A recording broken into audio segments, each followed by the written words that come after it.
Gente, aparecendo aqui com uma roupa diferente porque eu tava gravando outro vídeo que também vai sair logo em breve aqui no canal. Mas é só pra dizer que sobre o novo imposto, né, que estão querendo passar, né, pra colocar esse novo imposto nos livros, que é uma coisa terrível que estão tentando fazer. Eu pensei em fazer um vídeo aqui sobre isso, porque que esse imposto é muito preocupante e atrapalha muito o processo de democratização da leitura. Eu pensei que talvez eu fosse estar repetindo um pouco mais do que muita gente está falando. Eu não ia poder acrescentar muita coisa do ponto de vista do direito e tal, essas coisas, porque não é a minha área. Eu acompanho muito a política e tal, tenho meus posicionamentos, mas eu também não sou super entendida de algumas questões. Então, o que eu resolvi fazer foi deixar esse aviso aqui, que eu vou deixar na descrição posts e coisas que eu vi sobre essa questão, tá? Tem Bárbara do B de Barbárie, que ela tem um canal literário aqui no YouTube. Ela fez vários posts no Twitter sobre isso, eu vou deixar aqui o fio para vocês acompanharem, em que ela explica bem direitinho o que é esse novo imposto, como ele pode afetar nós leitores, autores e editores, por que que é tão problemático esse novo imposto, então tá bem explicadinho. E eu também vou deixar um link do abaixo-assinado pra gente tentar impedir esse novo imposto, tá? Por favor, assinem. Também compartilhem esses posts que estão explicando por que que é tão problemático esse imposto, tá? É importante a gente falar sobre essas questões. Se a gente lê, a gente defende os livros e a gente defende que a leitura é pra todo mundo, a gente também tem que se posicionar nesses momentos. Ah, sim, e eu também vou deixar aqui, aproveitando já que eu já tô falando do link que vai estar aqui embaixo, eu vou deixar novamente o link pra vocês apoiarem o movimento Vidas Negras Importam. Então, vão lá, ajudem, se posicionem. É isso, vai pro resto do vídeo. Agorafobia, eu tô enrolando muita língua falando essa palavra, né? Não dá pra ver por causa da luz, mas eu tô falando muito, né, hoje.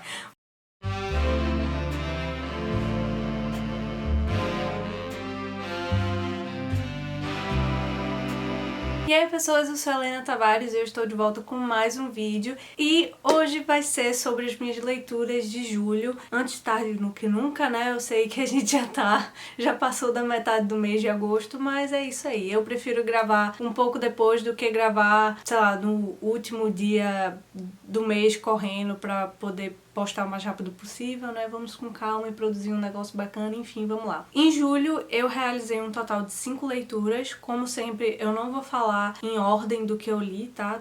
Tem uma ordem específica aqui pro vídeo, mas não... O primeiro livro que eu vou falar aqui, que eu li, é Caliban e a Bruxa, Mulheres, Corpo e Acumulação Primitiva, escrito por Silvia Federici. Eu não sei se eu pronunciei o nome dela certo. E aqui ela vai analisar um pouco sobre... um pouco não, muito, né? Sobre a caça às bruxas, o papel que o capitalismo, que o surgimento do capitalismo empenhou na caça às bruxas e também na opressão contra a mulher. Porque, enfim, a gente já sabe que o capitalismo, ele, assim, se sustenta e surgiu através de muita violência, né? Mas é bem interessante como ela relaciona isso com a questão da mulher, assim, em específico.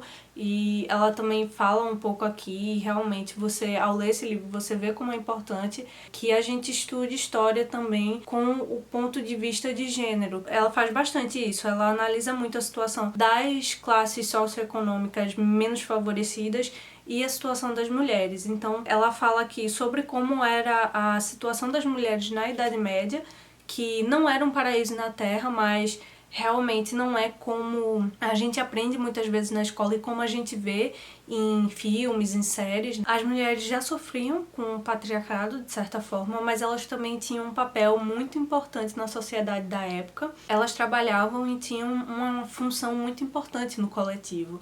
Então ela vai analisar aqui como a transição, o surgimento do capitalismo criou uma visão de mulher como dona de casa, nasceu pra casar, ter filho, cuidar do marido, que é uma visão que até hoje a gente tá tentando se desvencilhar, né? Ele é basicamente sobre isso, mas assim, tem muita coisa dentro. Ela analisa bastante a questão de classe, a questão de gênero, e Ela fala um pouco, mas ela também não se aprofunda tanto na questão das colônias, né, aqui da América, como tudo isso se liga, como a opressão e a caça às bruxas na Europa se liga com os artifícios e violências que os colonizadores usavam aqui na América para colonizar, né, e também para a escravidão. É muito interessante porque, ao mesmo tempo em que ela foca numa questão bem específica, né, que é como as mulheres sofreram nessa transição para o capitalismo e como tudo isso se dá em relação às mulheres e à classe social,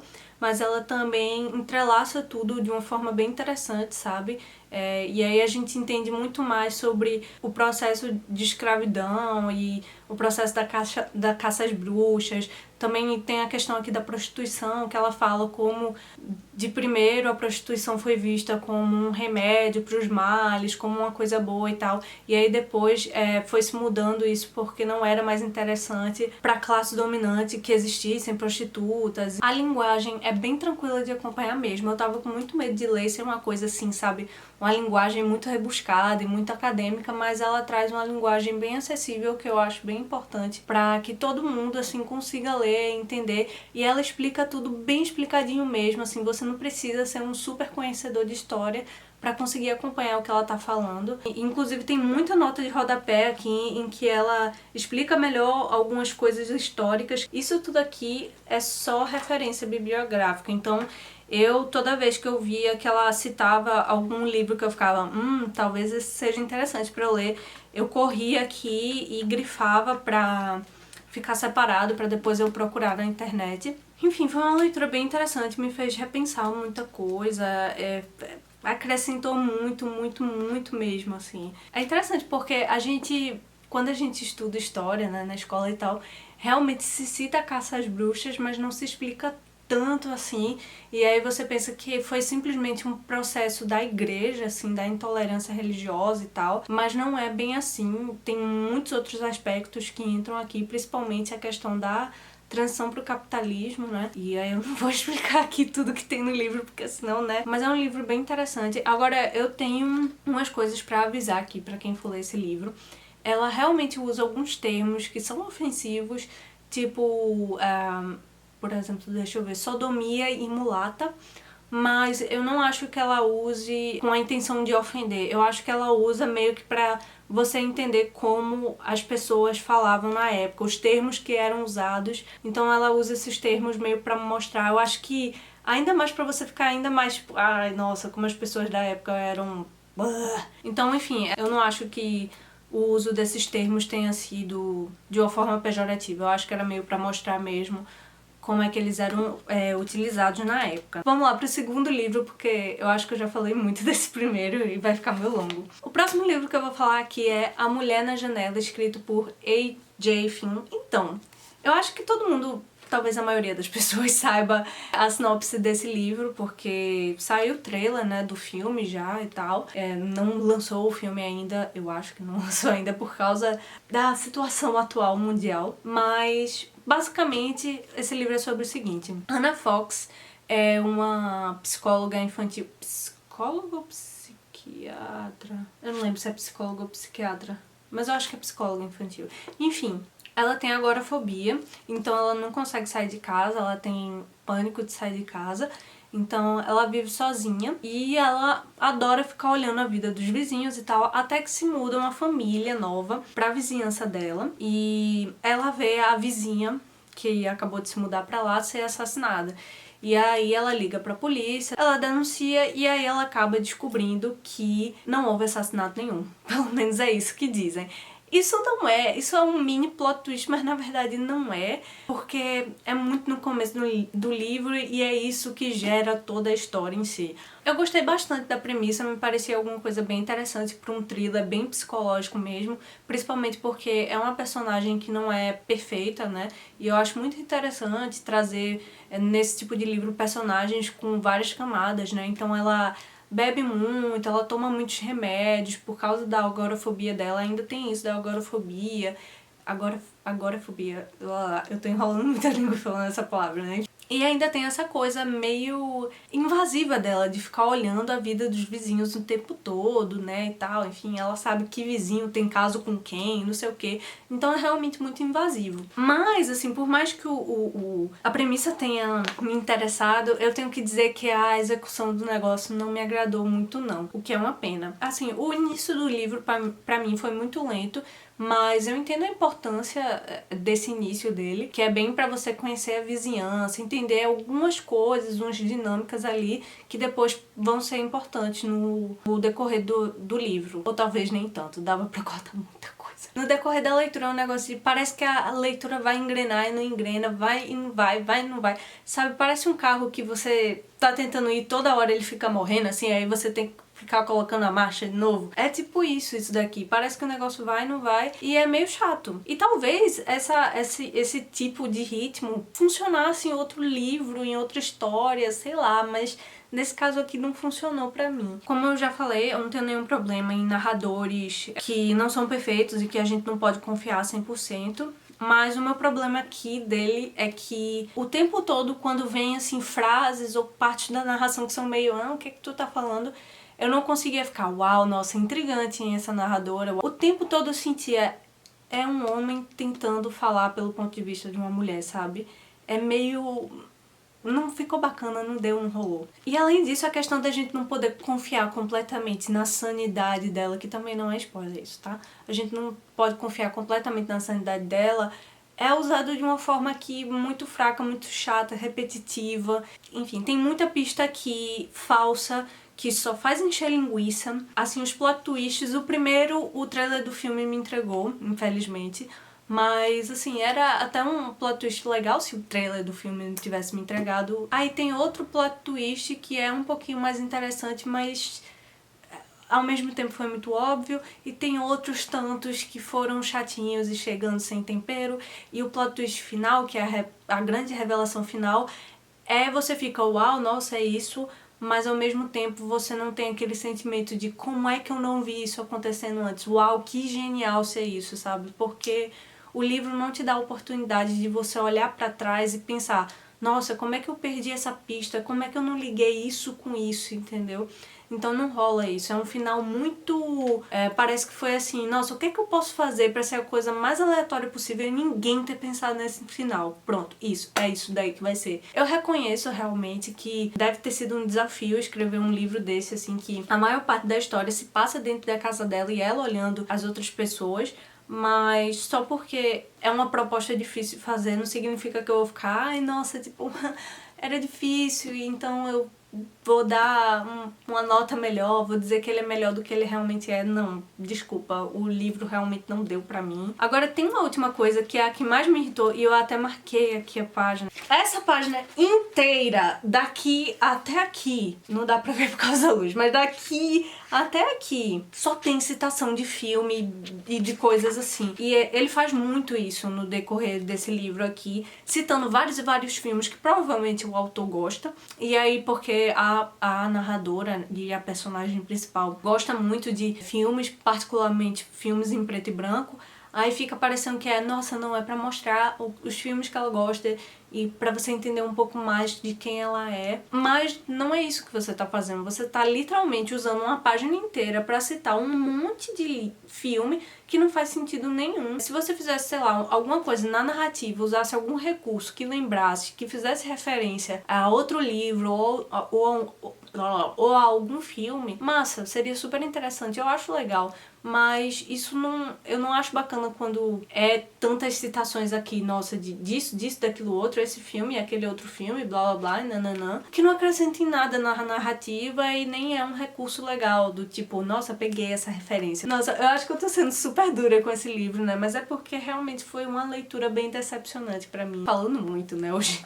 Vamos lá, o próximo livro foi Caderno de um Ausente, de João Anzanello Carrascosa, que é um autor brasileiro, né? Eu não li tanto assim sobre esse livro, mas se eu não me engano, esse livro acabou virando um livro a partir de realmente um caderno que o autor, no caso João, escrevia pra filha dele que nasceu, né? Depois, quando ele já tava um pouco mais velho. E o nome da pessoa que escreve aqui é João e o nome da filha é Bia. É tão interessante esse livro aqui porque é basicamente João, ele tem uma filha, a filha dele nasce depois dos 50 anos dele. Então ele começa a escrever aqui nesse caderno de um ausente sobre todas as coisas que ele não vai poder talvez ensinar a ela, falar com ela, viver com ela, porque ele já tá mais velho, então ele vai provavelmente morrer quando ela vai estar relativamente jovem. Então ele começa a contar aqui o que ele aprendeu na vida, o que ele espera que ela aprenda, prepara ela para alguns momentos difíceis que ela pode passar na vida. E ele faz tudo isso assim numa escrita, minha gente, que é uma delícia de ler. Quando eu digo que é poesia pura, é porque é poesia pura isso daqui. É assim, uma coisa sensacional. E eu não sei como é que uma pessoa consegue fazer tantas metáforas na minha vida. Eu não faço ideia. Eu não faço ideia como ele consegue fazer isso. Deixa eu abrir aqui em alguma página pra vocês verem. Aqui. Só um trechinho, tá? Eu não vou dar nem contexto nem nada, porque, enfim. Eu ignoro imensidões que não cabem em minhas vivências. Eu sei que há minas colossais de sabedoria, que uma pepita extraída delas me ensinaria 1000 maneiras de perdoar a mim mesmo e aos meus semelhantes. Eu sei que a jornada dói, mesmo nas estações floridas. Eu sei que quase ninguém se melhora nessa jornada. E é isso são coisas assim, eu poderia pegar 1000 trechos aqui pra falar. Olha outro texto aqui, tipo... A fome maior, Bia, a gente mata comendo os próprios lábios, mastigando com a gengiva os nossos dentes e engolindo a nossa própria garganta. Eu preciso dizer mais alguma coisa? É um livro, assim, belíssimo. Por favor, leiam, porque é sensacional. Eu tô com um box aqui da trilogia. Eu tô com esse box da trilogia há um tempo aqui. E eu não sei porque eu demorei tanto tempo pra ler, porque é um livro curtinho, tá? São 127 páginas. Só que assim, a leitura é bem grande, a letra é bem grande, eu acho que não deu pra ver, mas enfim, a letra é relativamente grande, as linhas são bem espaçadas, as margens são bem grandes também. Então é uma leitura relativamente rápida, mas ao mesmo tempo não é. Eu achava que eu ia ler até um pouco mais rápido o livro, mas... principalmente porque eu tava gostando muito e em cada sentada eu, assim, dizia, não, eu vou ler só um pouquinho e eu acabava lendo um monte, assim. Mas eu demorei mais pra ler porque eu tava digerindo a escrita, sabe? É uma escrita, assim, que é belíssimo. O final do livro é de partir o coração, mas... nossa, é muito bonito, é muito bonita. A escrita é muito bonita. Mal posso esperar pra ler o segundo e o terceiro, minha gente. Incrível, tá? Leiam. É isso. É isso, gente. Esses foram os livros que eu li agora agora não, né? No caso, em julho. E, de uma forma geral, eu acho que foi um mês bem bacana pra mim. Foram leituras bem ricas. Quer dizer, algumas, né? Por mais que em alguns aspectos algumas tenham decepcionado um pouco, mas foi um mês bem bacana, assim. Eu vou ficando por aqui, eu espero que vocês tenham gostado do vídeo. Se vocês gostaram, não esqueçam de deixar um like, porque isso ajuda muito o canal. Deixa aí nos comentários se vocês já leram algum desses livros, o que é que vocês leram em julho, se vocês querem ler algum desses livros, se vocês concordam ou discordam da minha opinião. Se vocês gostam do canal ou gostaram do vídeo, compartilhem, porque isso também me ajuda muitíssimo. E eu vou ficando por aqui. Um beijão e eu vejo vocês no próximo vídeo.